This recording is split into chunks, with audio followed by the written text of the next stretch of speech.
तर अजितदादांचा अपघात झालेल्या विमानाचा ब्लॅक बॉक्स आधीच जळाला असल्याचं विधान काँग्रेसच्या अतुल लोंढे यांनी केलंय। सलग 60 मिनिटं 1100 डिग्री तापमानावर ब्लॅक बॉक्स जळतो अशी माहिती त्यांनी दिली आहे आणि या अपघाताबाबत काहीही मिळणार नसल्याचं आपण आधीच बोललेलो होतो असंही अतुल लोंढे म्हणाले।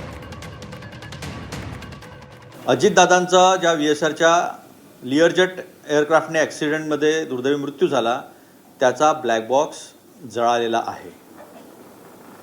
मी आपल्याला पूर्वीच कल्पना दिली होती की ब्लॅक बॉक्समधनं काही मिळणार नाही आहे अशी माहिती होती। मग मी माहिती काढण्याचा प्रयत्न केला की ब्लॅक बॉक्स जळतो का। 1100 डिग्रीचं कन्सिस्टंट टेम्परेचर असेल तरच ब्लॅक बॉक्सला हानी होऊ शकते, जळू शकतो। मग आता हे कसं अचीव केलं त्यांनी। टफ आउटर शेल असतं म्हणजे घट्ट, म्हणजे ज्याला म्हणतो आपण टफ म्हणजे जे मोडून येण्यासारखं, ते टायटॅनियम किंवा स्टेनलेस स्टीलचं बनलेलं असतं। थिक हाय टेम्परेचर इन्सुलेशन म्हणजे खूप मोठ्या तापमानात सुद्धा ते राहिलं पाहिजे। याच्यासाठी dry silica based material 1 inch oblique 2.5 centimetre thick हे वापरलं जातं आणि ॲडिशनल प्रोटेक्टिव्ह लेअर जे आहे ते वापरल्या जातात। अनेक वेळा 2-2 वर्षानंतर पण ब्लॅक बॉक्स मिळालेले आहे। आता हा ब्लॅक बॉक्स जळाला असं म्हणत आहेत आणि ब्लॅक बॉक्सच्या संदर्भातले जी माहिती येते आहे ती माहिती अशी आहे की ब्लॅक बॉक्स जळू शकत नाही।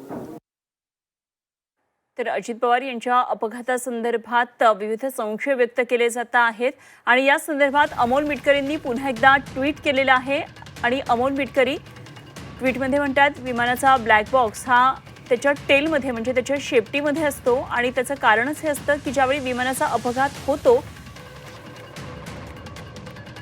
त्यावेळी अनेकदा असं निदर्शनास आलंय की विमानाची टेल ही पूर्णपणे जळत नाही आणि त्यामुळे हा ब्लॅक बॉक्स विमानाच्या टेलमध्ये ठेवला जातो। अपघात झाला त्या विमानाची शेपटी ही पूर्णपणे सुस्थितीत आहे, ती अजिबात जळालेली नाही, त्यामुळे हा ब्लॅक बॉक्स काहीही डॅमेज होण्याचा संबंध येत नाही। तसंच ब्लॅक बॉक्स असा बनवला गेलेला असतो की हाय टेम्परेचरमध्ये सुद्धा कितीही आग लागली तरीही तो जळून खाक होत नसतो।